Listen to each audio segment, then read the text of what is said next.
The second part of the opening plenary is dedicated to our first panel discussion, Bridging Cultures, Closing Gaps in the Participation of Refugees and Migrants in the Political and Civic Life of Host Societies. This plenary discussion examines the current state of refugees and migrants' participation in their host societies with a focus on challenges and new approaches. We would like also to ask you to take your phones and answer another question using polls available in the application. How involved do you consider refugees and migrants to be in your own communities, activities, and processes? Let's keep in mind that this panel discussion will address this question, and also the answers you will provide, we will come back to them during the discussion. We are delighted to have our distinguished moderator of this session with us, Ms. Amina Khalid, who is the head of Sustainable Communities at Initiatives of Change UK and a member of the Network for Dialogue. Amina will lead you through this initial session with several speakers. Amina, please take the floor. Thank you.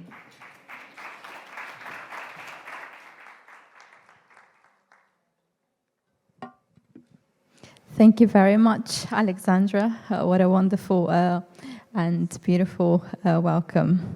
Your Excellencies, distinguished guests, ladies and gentlemen, greetings to you all, wherever you might be joining us from today.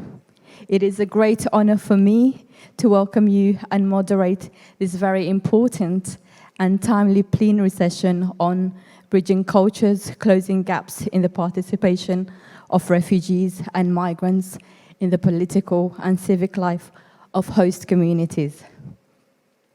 As many of you would agree, the refugees and migrants are often excluded from policy discussions and decision-making due to many factors which may hinder and create blockages, such as the general awareness of opportunities to be active in one's communities, existing national or local initiatives that support the participation, as well as many other factors. It is one thing to be an immigrant and refugee who has the opportunity to participate in different platforms. It's one thing to have the opportunity to be around the table, but for me, I would say the bigger question remains how to sit at the head of the table and to enable an inclusive, equal, and just process where every voice matters. Well, after almost 2 years of isolation and deep disconnection due to COVID-19, we now have a unique opportunity today and in the coming days to engage with the extraordinary people who are making a real difference in our societies. And may I say, who are sowing the seeds of hope for a better tomorrow. And with that said, I have the pleasure to welcome and introduce 5 remarkable, distinguished speakers who are all key experts in the field of migration and social inclusion, interreligious and intercultural dialogue, as well as in the field of policymaking. They will all shed a light in the current state of refugees and migrants' participation in their host, with a focus, of course, on the challenges and new approaches. Together, they will examine and reflect what impediments are refugees and migrants facing across Europe. How can we be more active in participating both in our host and respective countries? How do we encourage everyone to be involved in that very important process?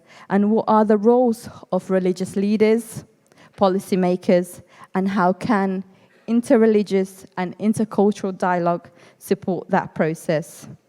Each speaker will have 5 to 7 minutes to make their contribution. Once we've heard from all our speakers, we will open the floor to you all wonderful people. And what we would like all of you to do is to come up with a question to either the specific speaker in which you are interested to put your question forward, or have a more general question which can go to all of our speakers. So now, let us begin with our first speaker of the morning, Ms. Afshan Khan, who will be joining us virtually. Her speech will primarily focus on the existing collaboration with faith-based organizations in Europe and Central Asia in promoting the inclusion of migrants and refugees with a specific focus on children to address the hearsay narrative and hate speech as a pre-requirement to ensure that migrants and refugees are included in their host communities. But let us all welcome all the rest of the speakers to the floor, please. Thank you.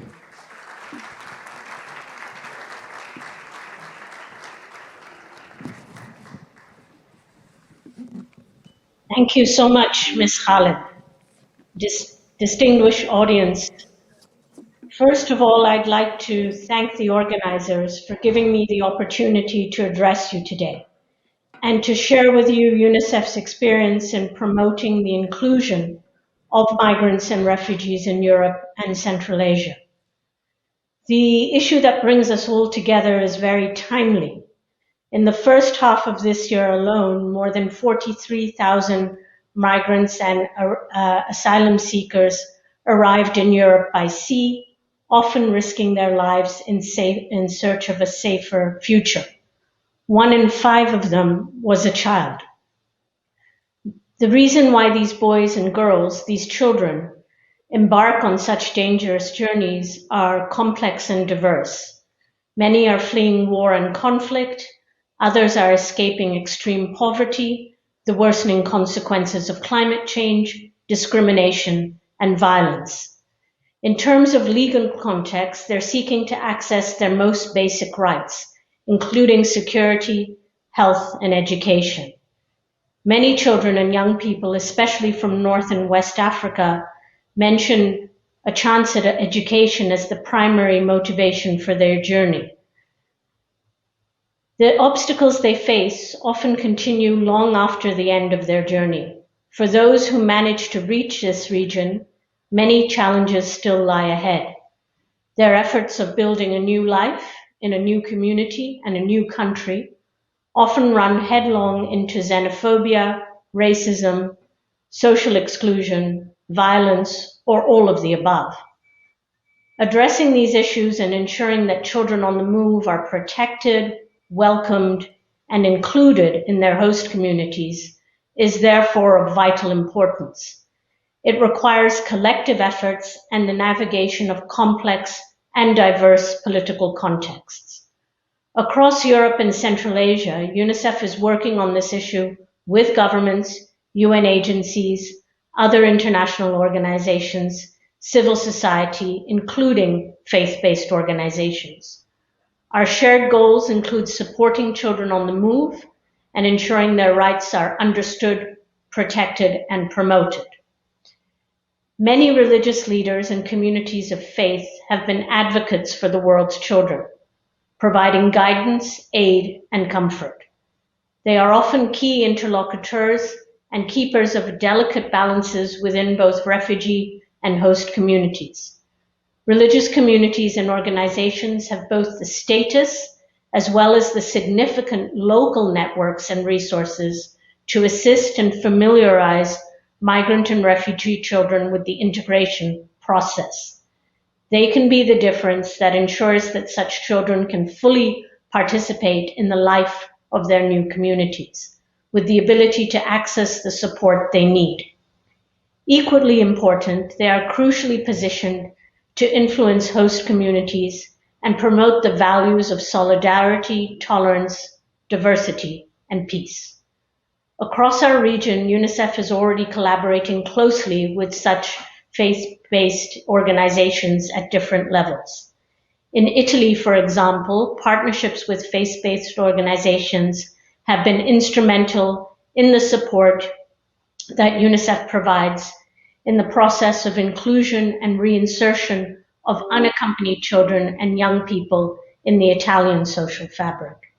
In Georgia, an initiative supported by UNICEF in collaboration with religious leaders and faith actors has succeeded in developing a dialogue on the protection of the rights of migrant and refugee children, and contributed to the adoption of the Code on the Rights of the Child. In Turkey, UNICEF partnered with religious leaders to provide protection services in refugee communities, including by ensuring access to psychosocial support and counseling in community centers. In parallel, UNICEF is also engaged in strengthening social cohesion by supporting girls and boys, adolescents and youth in participating in processes that may influence local and national policymaking. To further tap into the potential of the faith community, in December 2020, UNICEF launched From Faith to Action. This is an initiative bringing together a wide range of stakeholders who share one overriding aspiration: to ensure that children escaping conflict, persecution, natural disasters, or poverty are supported and protected physically, psychologically, and spiritually. From Faith to Action started with a conference co-organized by UNICEF as well as the World Council of Churches, the Joint Learning Initiative on Faith and Local Communities, and the European Council of Religious Leaders, Religions for Peace. It was also in collaboration with Islamic Relief Worldwide, A World of Neighbors, and the Lutheran World Federation and World Vision International. These 2 days of fruitful dialogue highlighted several key priority areas for UNICEF's engagement with interreligious organizations in the region to further the goals we're speaking of today. These include facilitating the integration and social inclusion of migrant and refugee children by advocating for better access to social services and bringing host communities and newcomers closer together through fostering empathy, cultivating welcoming practices, and identifying shared spaces. Fostering social cohesion by combating xenophobia and discrimination, including hate speech, and promoting interreligious dialogue by speaking out for peaceful coexistence. Distinguished audience, it was clear to UNICEF then, and it stands so very true today, that tackling fear-based narratives, hate speech, and xenophobia is a crucial role for religious leaders and communities. It will continue to be a critical element in fostering social inclusion and ensuring the full participation of refugees and migrants in host societies. UNICEF sees with great concern the increase in intolerance, xenophobia, discrimination, and racism across Europe, and how these threaten social cohesion. We are seeing highly politicized narratives that support pushback operations and restrictive policies that fuel xenophobic sentiments, specifically putting children and youth at risk of experiencing violence and discrimination. While many countries are making important advancements in tackling misinformation and hate speech, it is equally imperative to address the harmful trend from a civic and social perspective. We see that some faith-based organizations are already increasingly committed and engaged in responding to and countering hate speech, including online. In today's digital world without borders, partnerships with faith-based organizations and interreligious communities have a vital role to play in this regard. They have an almost unique broad reach and can enable a variety of stakeholders to come together to protect the rights of the most vulnerable children. Their efforts can be the difference that results in nurturing a human rights and peace-inspired consciousness and culture among the children and young persons in the host communities. Today, more than ever, we, whether governments, faith organizations, the international community, or citizens, need to keep our universally shared human rights and dignity compass. We strongly believe that the current and future challenges faced by children on the move and in their host societies are primarily created by policies, practices, behaviors, and attitudes. All of these can be changed for the better if we come together to make it happen. UNICEF remains committed to working with all of you to make sure that children, regardless of where they come from and why they got here, can enjoy all of their rights in their new communities. Thank you.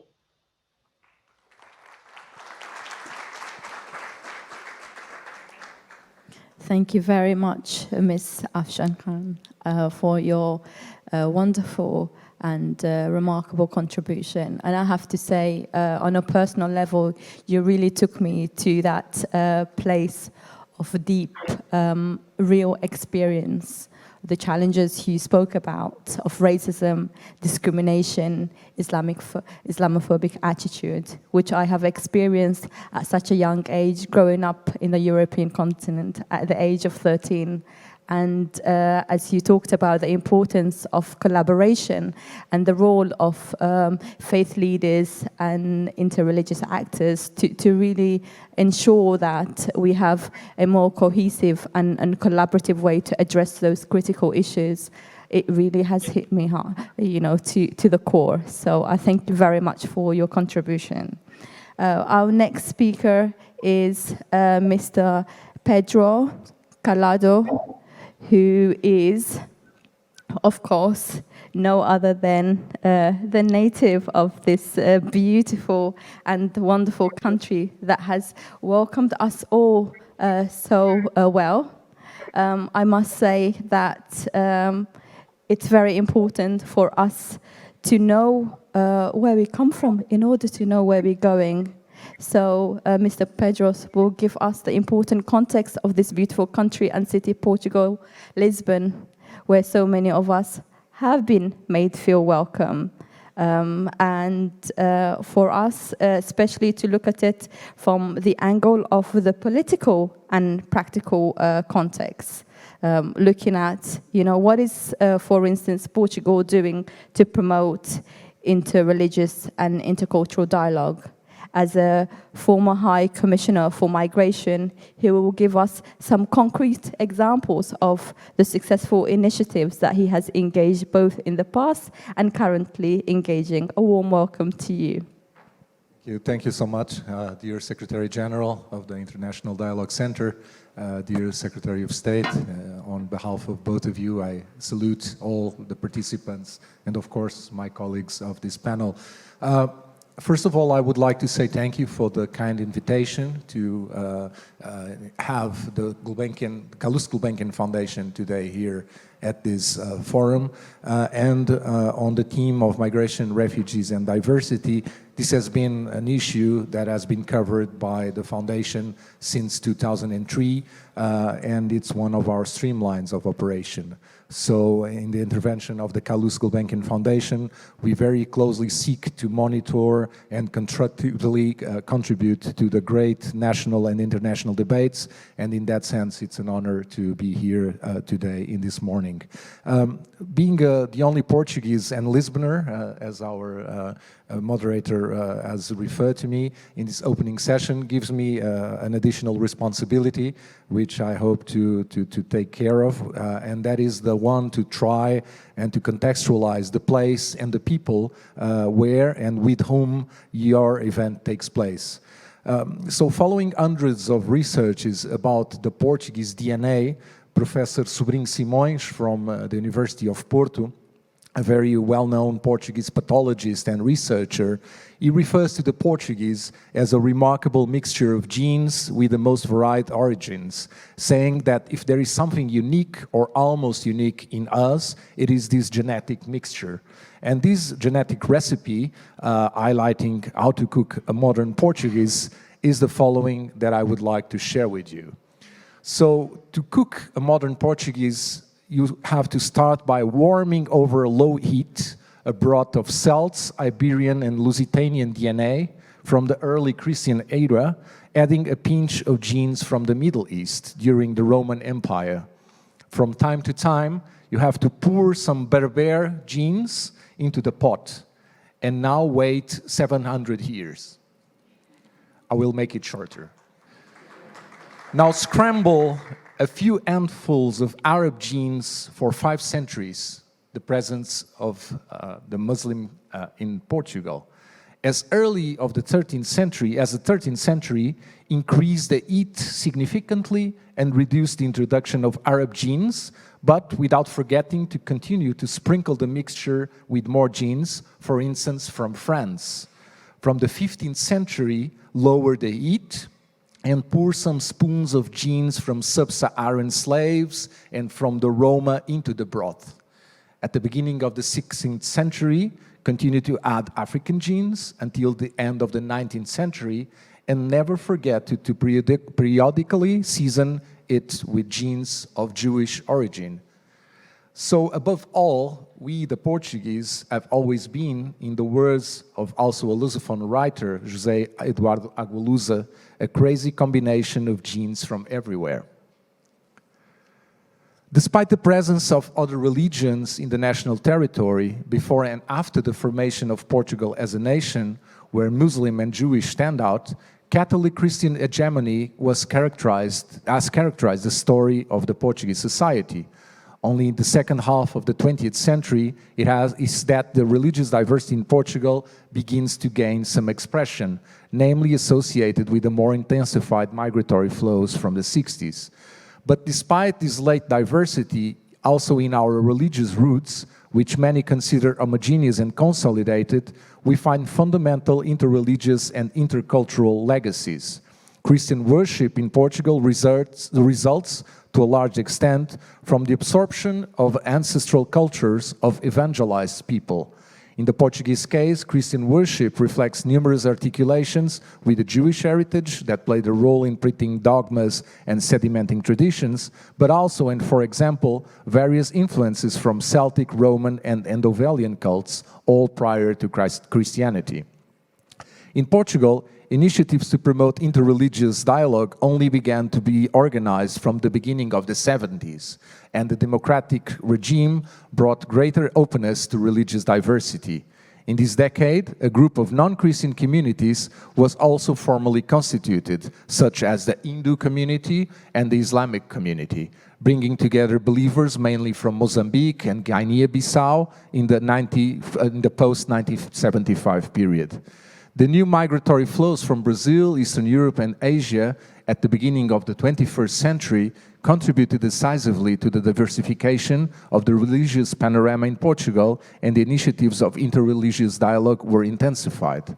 The beginning of the century was also marked by the passing of the Religious Freedom Law, Law 16 from 2001, which still constitutes the legal framework for religions or confessions established in the country, and establishes a clear separation between the state and the churches or religious communities, but it also defines in the same way a collaboration between them and the state.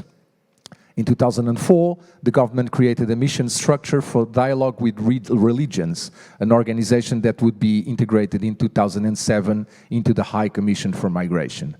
And following that integration, and to strengthen Portugal's intervention in this area, in line with several events of religious intolerance that had occurred in Europe and elsewhere in the world, a working group for interreligious dialogue, as mentioned by the State Secretary, was created in early 2015.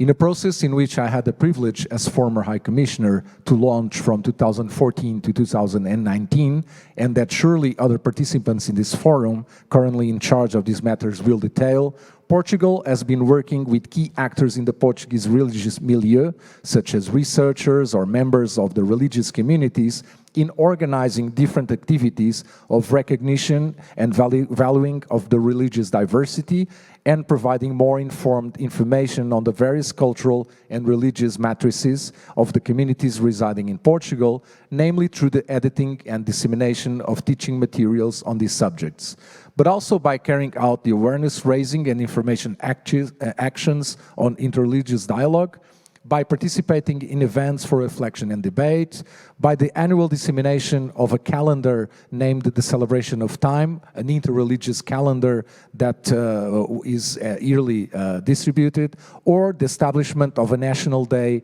for religious liberty and interreligious dialogue, an unanimous decision by the parliament.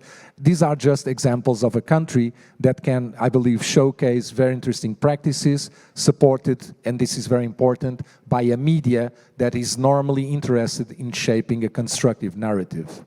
Let me conclude by reinforcing that we live in a plural society, a plurality that is not new, but based on the encounters of peoples and cultures that have always guided the history of our country. A human dimension of this diversity is found in our religious experience, a dimension that requires dialogue between different faiths and religions in order to achieve greater mutual understanding, interreligious harmony and cooperation. The very moral imperatives of all religions, convictions, and creeds call for peace, tolerance, and mutual understanding. And these communalities have been the drivers of the different religious leaders in Portugal. But however, and I think this is a message that we have to take away, in a plural society, promoting intercultural and interreligious dialogue is not an exclusive matter for minorities, whether cultural or religious, but a learning process that concerns everyone. Civil society organizations, religious communities, schools, universities are invited to learn about the religious diversity of the Portuguese society and to promote interreligious dialogue, committing to a culture of peace and nonviolence, of understanding, interreligious and intercultural harmony and cooperation. Dialogue between civilizations, and let's not forget, and that we sometimes tend to, the non-believers, aiming towards the elimination of all forms of intolerance and discrimination based on religion of belief. Portugal holds an incredible legacy in the meeting of cultures that brings countless opportunities for the current phenomenon on migration. We know, or at least we can easily be reminded, that we are the others. In times of growing intolerance, polarization, and fracture, that is a blessing, and I would say regardless of one's religion or belief. Thank you very much.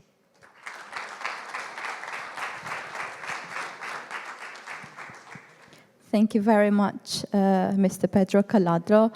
I mean, what a privilege to have you as the director of the President's Office at Calouste Gulbenkian Foundation, and to be able to really take us to a deeper understanding of the historical backgrounds, and to also see how far Portugal has come in terms of inclusion. And I've seen how wonderfully you open your doors to so many other communities, and how very included and part of the society in which they now call home has played such a significant role in their own contribution. And then really emphasizing on, of course, that at the center of that is dialogue. If those conversations aren't happening, it's very difficult to build bridges across the divide. So many thanks for that.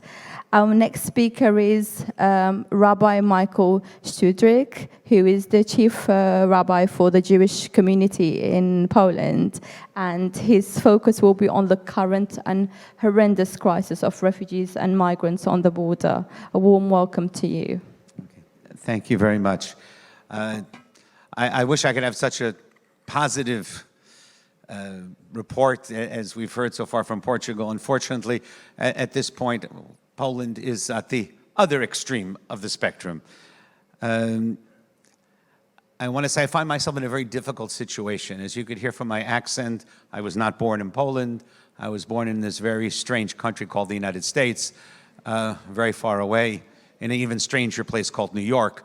But I've lived in Poland since 1990. I've been a citizen of Poland for over 15 years. And I feel very connected, very dedicated, and very grateful to Poland. And yet I find myself in a situation to also now be critical. But I just want to emphasize that my criticism is coming from a place of devotion and caring. What is the situation right now on the Polish-Belarusian border?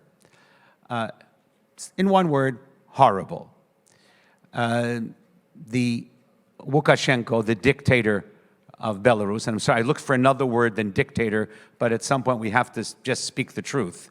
The dictator of Belarus, cynically, politically motivated, is bringing in refugees from Afghanistan, Iraq, Africa, you name it, he'll bring it, and dumping them on the border with Poland in order to create a crisis for the European Union. So there's no question that the crisis is fundamentally political. The reaction of the current Polish government is political. But as a clergy, as a rabbi, my responsibility is also to speak out on political issues. But we clergy have no choice but to speak out on humanitarian issues. So this political problem has created a humanitarian crisis. Thousands of refugees are being pushed across the border and then being pushed back. And then it's very hard now to even find out what's really going on because Poland has created an exclusive zone where you need to have special permission to go into that area.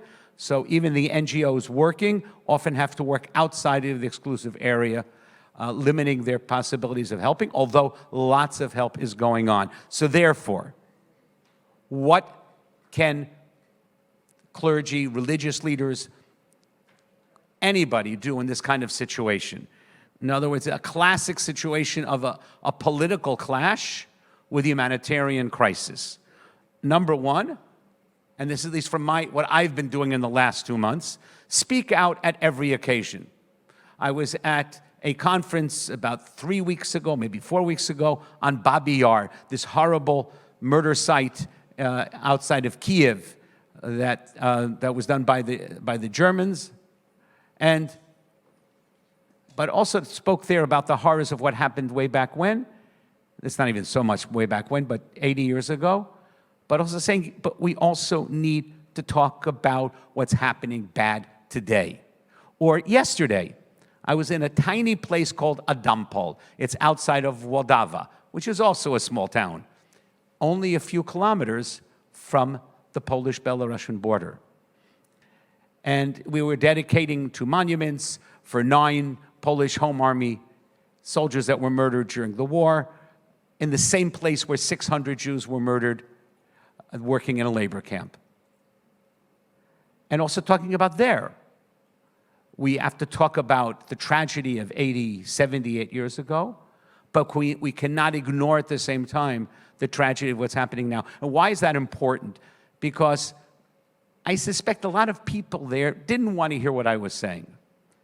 But someone from the local administration walked up to me privately afterwards and said, "Thank you, Rabbi, for saying that.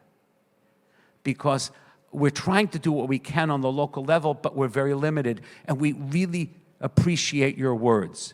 And so we cannot underestimate not a simple, but a strong statement of a few sentences can actually give support, give encouragement, motivation to people who want to help, but may feel lost, alone. And the second thing is, and this really leads into the other one, is being in contact with NGOs working on the ground. Once I was in Adampol yesterday, I had someone, I asked someone from the local NGO dealing in that area to meet me. I wanted to hear firsthand what is happening. Now, on the one hand, I felt kind of selfish. I didn't want to waste her time. But she said, "No, thank you. I want to be able to tell you. Go back to Warsaw and tell them what I'm telling you." So we don't always appreciate the meeting with local activists and the empowerment that we can give them just because we're religious leaders. It's amazing, and we need to do it more. And the third is bringing together faith leaders, religious leaders. And I'm working on a project right now because it's in the process. I'm not going to give details. Bringing together religious leaders of 5 different religions of Poland to work together, talking about not the political crisis, but the humanitarian crisis. And hopefully you'll hear something about that in a week or so. And lastly, I just want to have a personal reflection, because obviously I knew I was coming here today. I landed last night, and there I was a few kilometers from the border, from the Polish-Belarusian border. But it's an exclusive zone. I can't go in there. And this is kind of just a reflection of a tremendous irony. The death camp, the German Nazi death camp of Sobibor, is located on the Ukrainian-Polish border, but in order to get there, you have to drive right along the Polish-Belarusian border. And as someone who is involved with the work going on in Sobibor in the death camp in terms of a proper commemoration and a museum and protection of mass graves, I was given permission to enter into the exclusive zone to visit Sobibor, which I did after the ceremony in Adampol. But while I was there, I was right on the border. I went right up to the border. It wasn't any place where refugees were coming through. I looked, but actually most of the refugees are crossing north of there. But for me, to look into the forests and know that it's out 200 meters from the border and maybe I can find a refugee there, it was important for me to do that. And as a Jew, when I often will look into these woods, I couldn't help it. I don't like to fantasize, but you kind of think of who might have been running through the woods 80 years ago during World War II. And then yesterday, looking into these woods and having a completely different feeling, not having an imagination of 80 years ago, but understanding what was happening right now in Europe in 2021 and what responsibility we have to help these people immediately. The irony that to visit Sobibor enabled me to go to the border is an irony which I have not yet found the words to express. But we just we need to keep doing more, and most importantly, as everyone else has said, to do it together. Thank you.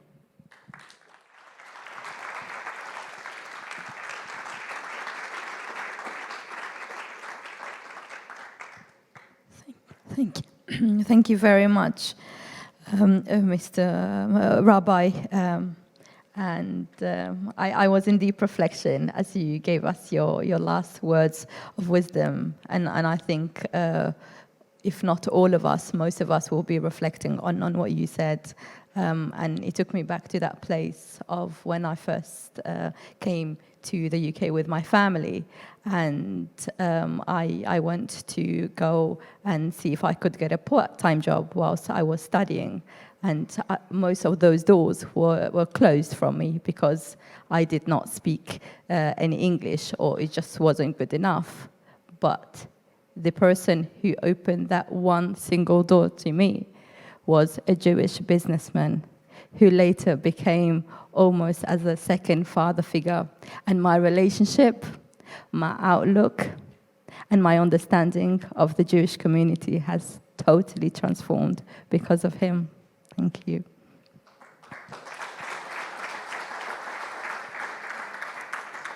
So I now have the pleasure of introducing Miss Anila Noor. She is the founder and managing director of New Women Connectors, and she will speak about the importance of active participation from an inclusion and equality perspective. But before that, Ms. Noor, what I would really like to know is, what does it actually mean, active participation? What's that all about? What does it look like? What does it feel? And how do we create it? Thank you, Amina, and thank you, everyone. And I really want to say, Lisbon, thank you so much for hosting me again. I'm so happy to have shared, if you remember, you saw me a few years ago when I was part of European Migrant Advisory Board, working with the City of Amsterdam. And as you said about the active participation, I just remembering so many struggle, so many opportunities and encouragement which I receive. Myself, I'm a refugee from Pakistan and we claim political asylum. And I went through this whole living experience of being refugee in those so-called refugee crises of 2015 and 16. And my first job was, unfortunately, which was given by my city in Netherlands, was to work in a factory. Regardless of my motivation, regardless of my education, regardless of my experience, I was taken as a burden. And being a brown Muslim woman, I still feel so much disappointment why city does not understand the contribution a migrant or refugee can contribute. But I didn't give up. I saw this opportunity with Open Society Foundation and applied there and become a part of European Migrant Advisory Board. At the same year, when I was pushed to work in a factory, I became policy advisor with City of Amsterdam. But it didn't happen in one day. It happened with so many levels of contribution, with so many partners, with so many things. But the thing is that if I give up, I don't continue my active participation or motivation, I could end up doing nothing and just looking after my children at my home. Because being a woman of color, being a migrant woman in Europe is a big struggle. Still today, we are sitting in 2021, and I'm so disappointed by saying that still we are overlooked the shadow. We do not understand migrant and refugee women, how much power and contribution and resilient they are holding. I really want to share my story to give the reflection. Where are these gaps and how we can remove these gaps? And I love when we use bridge. Bridge means two actors, two ends. Bridge can't function while standing one place. It has to be a 2 pillars or 4 pillars. Then this bridge can work. That's why, as a New Women Connectors, what we did, we are trying to make an infinity approach, like a process, level of engagement. People, by their experience, who are refugee by themselves, they have to have approaches, they have to have windows, they have to have opportunity to involve in this kind of discussion. This mic, which I'm holding right now, is very important. It's very important so you can listen to me, but also can understand me. But if Amina snatch away this mic from me, my voice will be gone. So that's why this is really important, to have this kind of organizations, events, to give the resources to work with refugee-led initiative, migrant-led initiative as a partner. Because when we are trying to create their active participation, we invite them, our close spaces, to speak like I'm speaking, but I would like to work with you as a refugee-led organization, as a partner. We need to challenge and change the perception of beneficiary. We are partners. Beneficiaries, yes, we are, but if we say, okay, we are helping refugee, yes, indeed, but by saying, are we really helping them? Are we really connecting them? And we are really giving this notion, this narration, this description of refugees are vulnerable. They are, because systems are making them vulnerable. But they are more than this. They are doctors, they are engineers, they are policy makers. But unfortunately, especially in Europe, their contribution, their skills, their capacity being overlooked. I'm also part of expert group with the European Commission, where we are trying to give them reflection on their policies. And to understand these policies, like it's been 5 years I'm trying to understand this policy debate, and it's so complex. It's not easy to understand the jargons, the terms, the policy, the system. It's really give us a reflection. We need to make a systematic change. Like as I said, infinity approach. Then we can reflect, act, and then recreate. We can't rely on one ingredient. We can't only focus on one component. We have to make a system, because we are talking about the change, and change is hard. Trust me, it's so hard. It's so difficult to change our perception, to change our talking, to change our food habits. It's so difficult. But we're really trying to bring understanding. Even we accept, yes, it's not helping, and we need to change. So far, the advocacy which we are doing as a refugee lens, with a feminist lens, with a gender lens, is so difficult. because we, as a refugee-led initiative, been invited in such kind of events, but we wish to have a partnership. I really wish next time in the dialogue, we sit with you, designing this discussion, designing the themes, and we'd love to contribute. And then if we have more reflection, evaluate it's working or not. So thank you so much for hosting me, and I wish to have more relationship. And thank you, Amina, for having me here.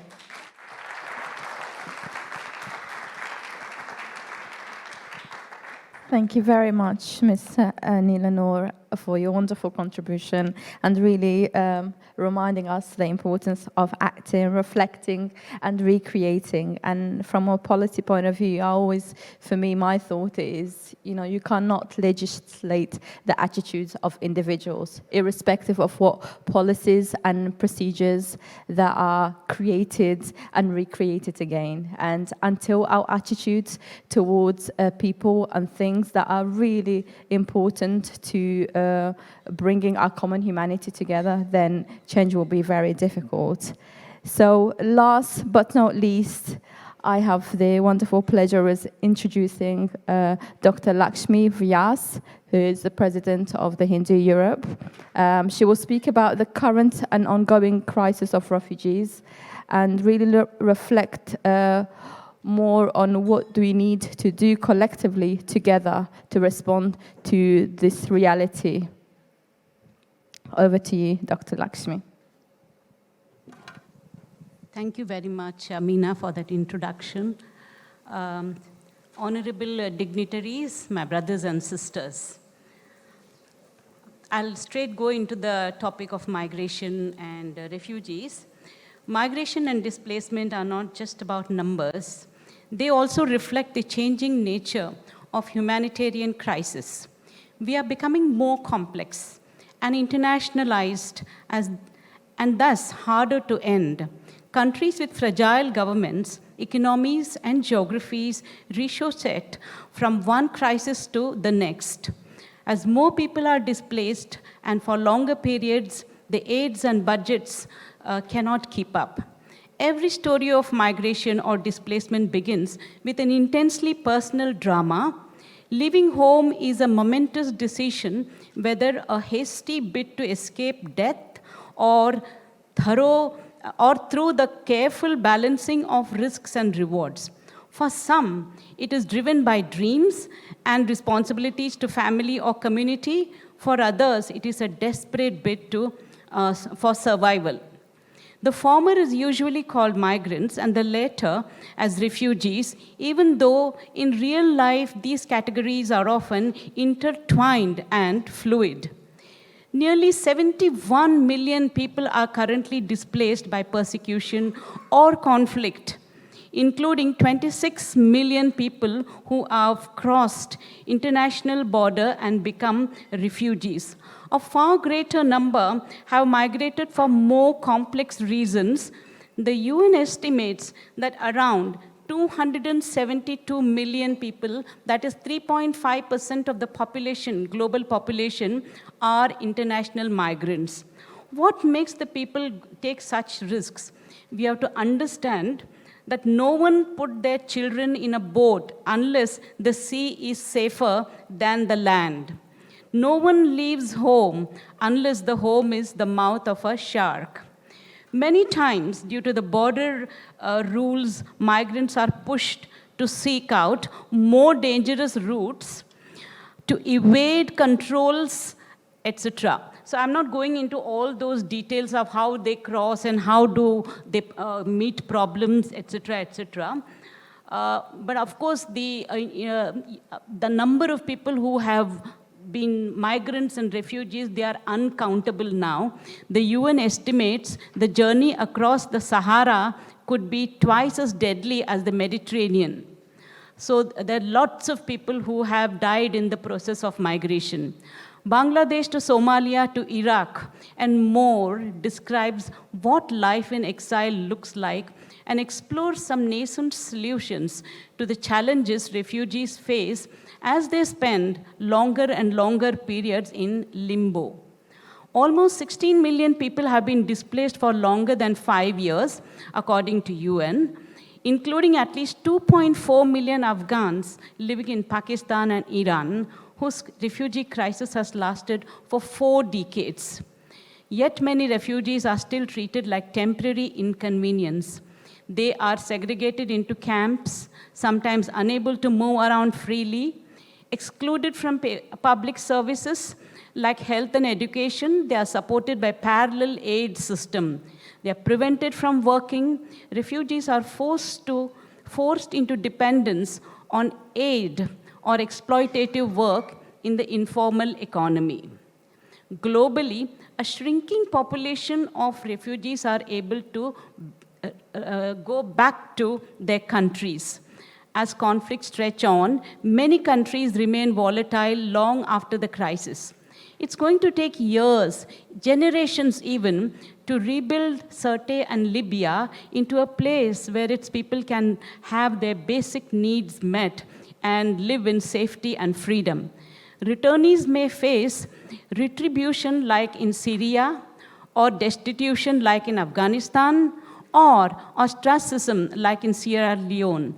When they cannot make a life back home, many people contemplate leaving again. Migrants and refugees can have misperceptions or misunderstandings regarding the laws, the customs, and the conditions of their host country. These gaps can be reduced by promoting their participation, moreover, their full non-intervention in decisions that have an impact on their lives.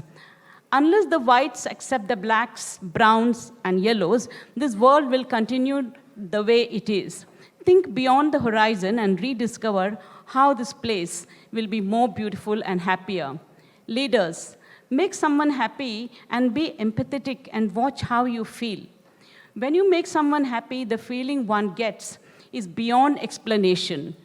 It is blissful, satisfying, and can cure several ailments and activates the adrenal glands. Try and experience it.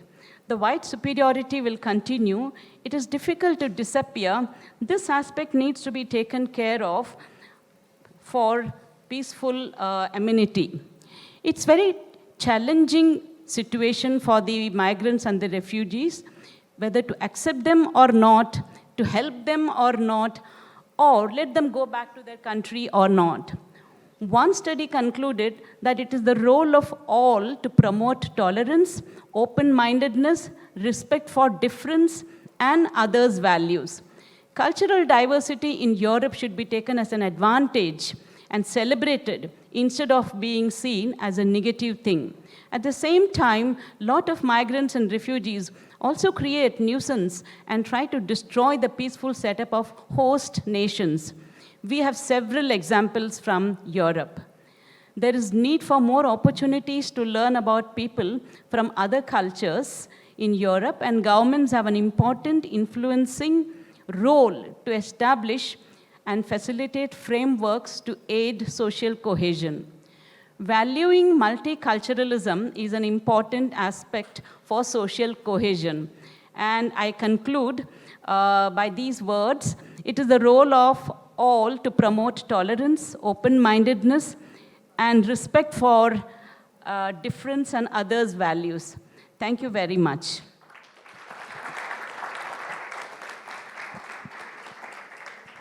Thank you very much, Dr. Lakshmi. And thank you for bringing us to the very important core of humanity. So solidarity, love, compassion, togetherness. Those are very simple and small acts in which we all have a fundamental role in ensuring that, you know, in order to connect and to feel connected, that needs to happen. Yet I feel we take that for granted. Can we now just give one big round of applause to all our panelists?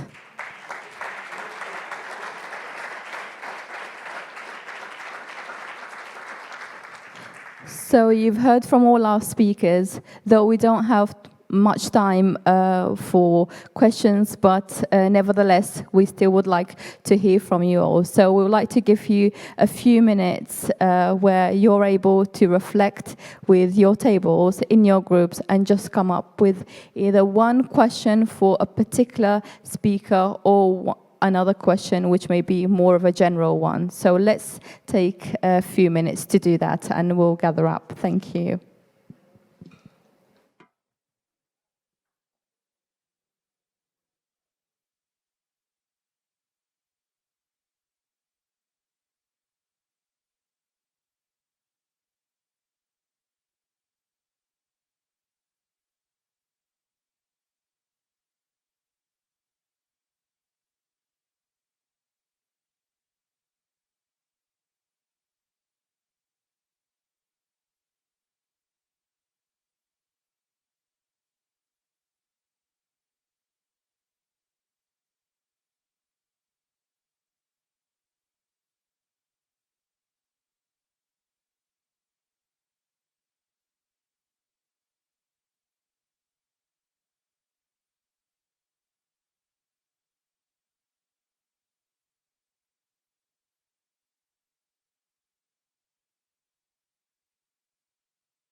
Okay.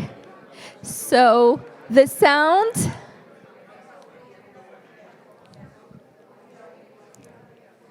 So the wonderful sound in this room tells me very much the depth of the conversation and how much unpacking you began to do. Just to say that this is just a teaser, so it doesn't matter whether you get to ask your 100 and more questions on the platform, on the floor, or the ones you'll be able to delve in the next coming days. As we don't have much time, unfortunately, to pick up on your questions, please use this opportunity to interact, to engage, to question, to inquire. And we will close this panel by giving just half a minute or so of a final word or reflection to our panelists. Thank you. Let us begin with Ms. Anila. Thank you, Amina. I will just request to everyone, because in these 2 days, you're gonna discuss so many things in an amazing agenda I was just reviewing. Just be consciously see how we are discussing about refugees, migrant, not to create more tokenization, not to create more cycle of exploitation, but how we can create them a reliable partner as a component. Because if we talk about global compact of refugee and then policies of new pact of migration and integration, the thing is that how we implement. The thing is that the question of how we need to unpack. In this how, who has the control of power, control of resources, and who make the decision. This is really important moment right now when we are also seeing new crisis of Afghanistan. So it shouldn't be crisis for Europe, it shouldn't be crisis from human, it should be element for us to be careful what we are planning for. Thank you so much.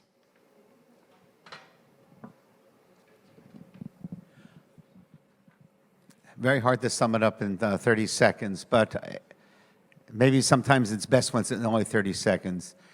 It's easy sometimes when dealing with such an overwhelming and important moral challenge, as migrants, refugees, to feel that there's really nothing left we can do. That is something we can never permit ourselves the luxury of. There is, even when coming from Poland with the crisis on the border, which looks hopeless, it really is hopeless when we say that statement and we no longer try to do something. There's always something else to do, and we have to try.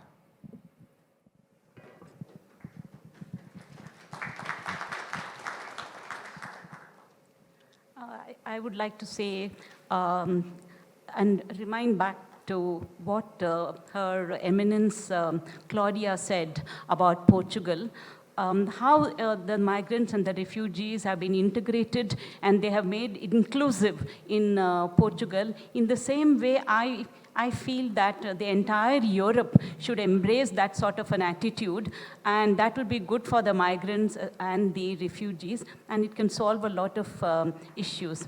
Thank you. To conclude, I would say that intercultural and interreligious dialogue are not rocket science. I think it requires at least three things. The first, it requires conviviality and to make people feel that they are a part of a larger society. And that, of course, has to do with the way you shape your public spaces, your schools, social environment overall.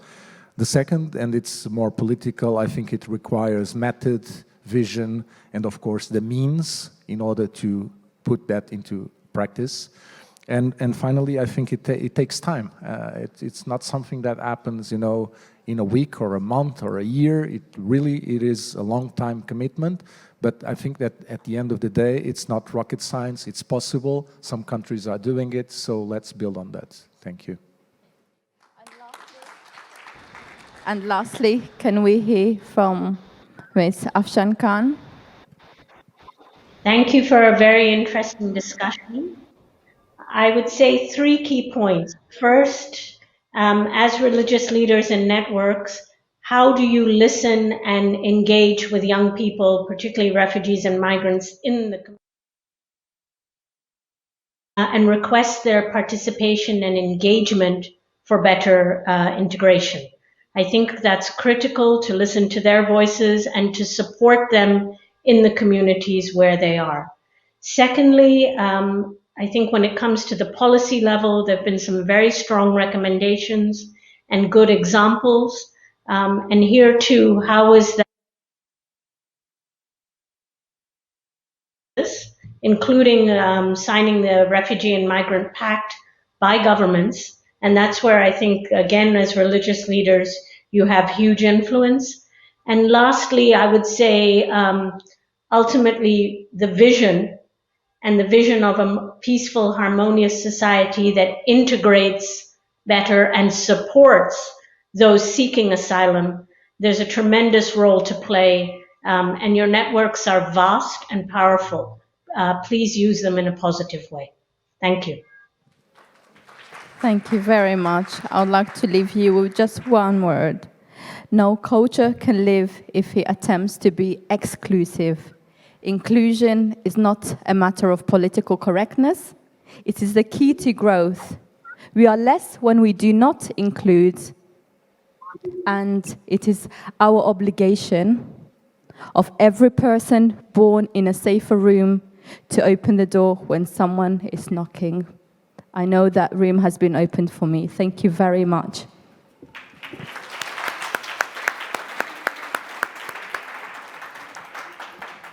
Thank you very much for this engaging and truly inspiring session.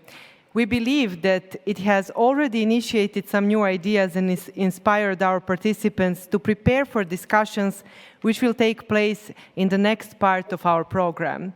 Now I would like to announce a short coffee break that is waiting outside for you, and you will kindly be asked to return to the plenary hall in 30 minutes. But before that, I would also like to announce that virtual participants are, of course, encouraged to grab a cup of coffee if they wish. You have the possibility to engage and do some networking in the online platform. In the meantime, please make sure that you join our next session. So don't stay in this using this link, but join the next session that is coming. Two more announcements. We would like to remind our guests who have requested an official PCR test due to their return journey tomorrow to approach our colleagues at a hospitality desk. The tests are taking place 10 to 12.